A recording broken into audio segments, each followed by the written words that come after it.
The topic of today is I got all these leads. What am I going to do with them, right? It's about conversion. And if you can't convert, you can't close. It's the traditional mentality of how did I get from a contact into a contract and close it? Well, today we're going to talk about the first part of that. We've got to be able to get from the basic conversation converted into more deals. Real estate lead conversion is it's essential for your business to be able to survive.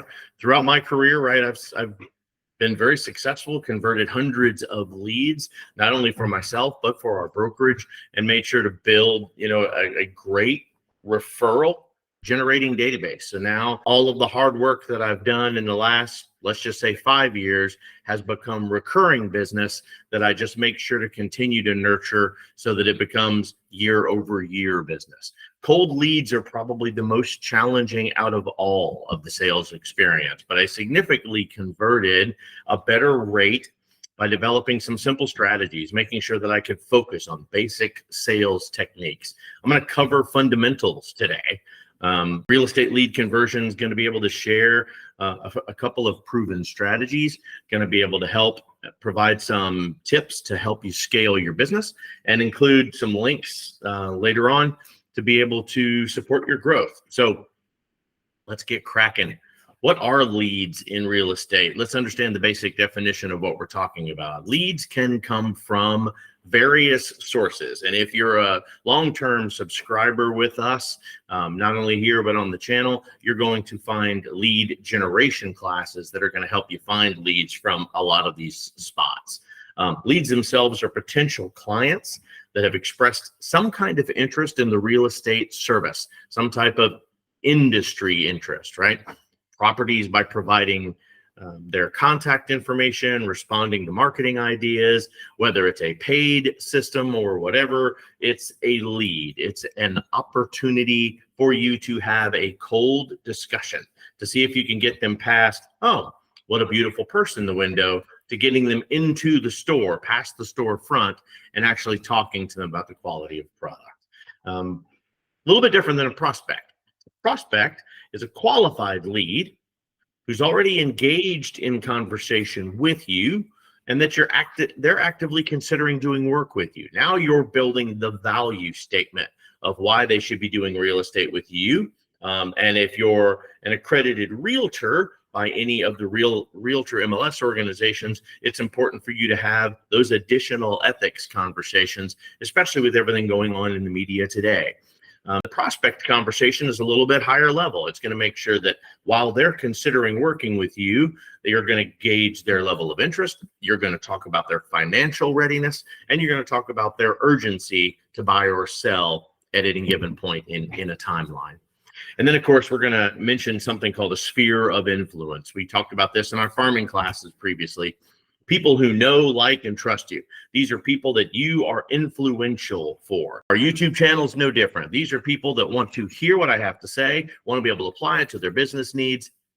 I want to be able to compare my advice to other things that are going on in the market. Obviously, I have a much larger Florida following because the things that I talk about that are directed towards the Florida real estate market, they can acclimate towards that immediately versus just listening to a general podcast that affects all of the real estate industry. So button up, kids. We're about to get cracking. What is conversion? What's lead conversion specifically? How do you turn a potential client, a lead, into a closed deal? Real estate agents, we've got to add significant time and effort into generating leads. But the true reward comes in when we convert those leads into an actual sale or a listing. Converting a lead is going to involve building that trust. It's going to demonstrate your expertise. It's going to provide what differentiates you from your competitors. By understanding and optimizing each of the stages inside of your conversion journey, from the initial contact to the closing of the deal, you're going to create a symptomatic approach, a guide, if you would, from leads to go through the total transaction process. We can go through statistics all day, every day. It'll give you a big picture of how virtual lead conversations versus Virtu's lead management works. We can check out a lot of the numbers that go through the NAR, but I've got to tell you, there are a couple of them out there that really rings a bell with you. And we're going to discuss some of them in greater detail. 82% of all consumers expect a response within 10 minutes. If you got a fresh lead, especially from a lead program that you're paying for, 10-minute callback is what they're expecting. And according to the NAR, 41% of the homeowners that exist today found their agent through some type of referral from a friend or internal network. So we want to make absolutely sure that you're being responsive and you're paying quick attention to opportunities to gain that second level of business. And there is stages and tiers of monies to be made based on you focusing on that levels of your business. So let's talk about the conversion itself that's going to help make those two numbers possible. When asking how to convert leads in real estate effectively, it is critical to understand how the buyers and the sellers think when they're making a purchasing decision. We have specific buyers classes, we have specific sellers classes, the mindset of each and the psychology behind both of them and why they think the way that they think. So make sure to tune into those classes as well. But by recognizing that there is a psychological process that every single person goes through when they're making a decision, you're going to better understand your role and how do you guide them through the decision-making journey. The buyer's journey, also known as your sales funnel or your pipeline, is a key concept in lead conversion. I can put 100 infographics up here, right? You can Google infographics on a buyer's journey, but the biggest ones are going to talk about what we're going to discuss today. They're going to talk about the top of the funnel. New leads come in, you're building awareness, then consideration, decision, and then building on that loyalty. When you first encounter any lead, whether they've come through a lead generation source or whether you've organically built this lead, they may not be actively seeking your services. They're just talking about it. They are top of the funnel, the widest part of a funnel, and beginning to work their way through a process. Here's the steps that they're going to follow as they find their way through it. First, again, is awareness. In the awareness stage, your lead is trying to learn about the business. They're trying to learn about the purchase process and the services that you might be able to provide to them, but they're not quite 100% in the market or ready to launch themselves into it yet. This is the awareness phase. This leads very logically, after they have spoken to you, into the consideration phase. As you consider building your relationship with a lead, they're going to eventually consider moving forward. This is where they weigh how they're going to use your services to complete their process in the purchase. This logically moves on into decision phase. Once your lead has considered all of these options, they're going to enter into the decision and determine that your services are right for them. And if you did your job correctly, you had all of those breathing conversations with them, you built a good rapport, you established a trusting relationship, this is going to be an easy decision and an easy opportunity for them to move into loyalty. The loyalty stage is the most important, and every satisfied past client is going to share their experience with their sphere of influence. It works exactly like social media phasing works inside of Facebook. You make a friend that exposes their network to some of your posts. Their posts become your posts, become their posts, become their friends and family's posts. This is the way it works. You become the minister of what you want to convey, and they become your evangelists. They tell everybody how amazing you are. They tell everybody that they had the best real estate agent. They tell everyone how you directed them through it, that they had a keystone experience. They had an opportunity and a moment in a sales transaction that blew their mind. It gave them the opportunity to rest all of the pressures and the difficulties on you and walk them through a significant process in a major investment in their life.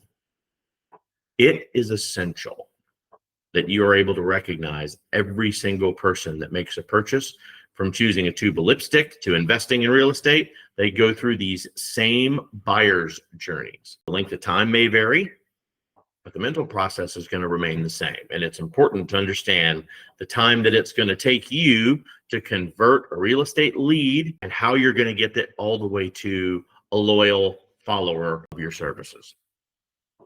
Some leads, honestly, are going to be able to take action immediately.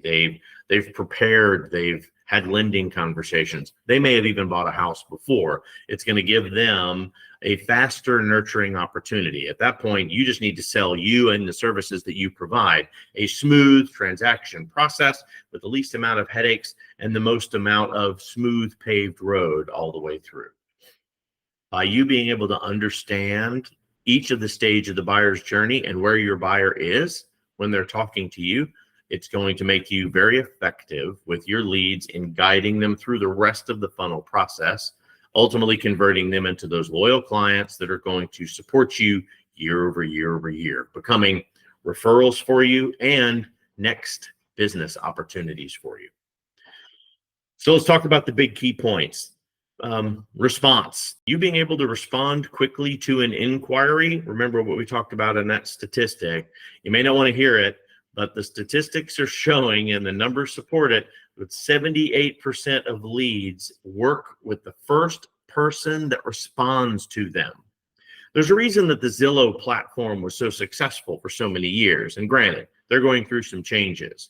But when they throw one lead at 20 agents and allowed the first agent that was able to make contact become the written agent for the rest of the transaction, it helped establish that immediate response that they knew would be critical for their platform to be successful. Whether an agent received a call from a paid ad, or whether they responded quickly to a Zillow, or whether they reached out directly to a FSBO, chances were that the agent who made the first contact is going to be the agent 3 over 4 times that the lead is going to interview with.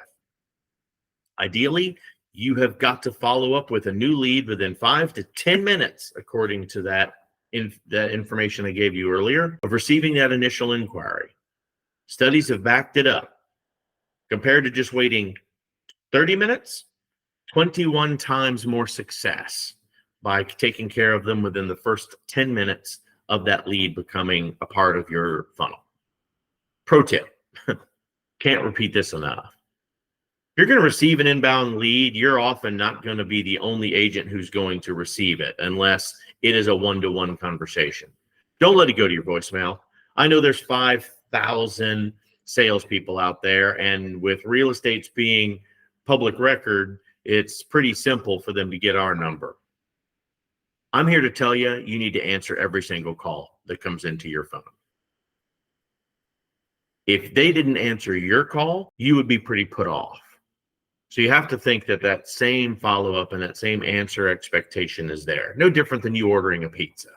You call Domino's, or you call the Pizza Hut, or you call the local Marco's here in town, and you want someone to answer the phone so you can get the immediate gratification so that you can move forward with your purchasing decision. Buying a house, even though it's a hell of a lot more expensive, is no different in the sales funnel mindset. So make absolutely sure that you're doing that.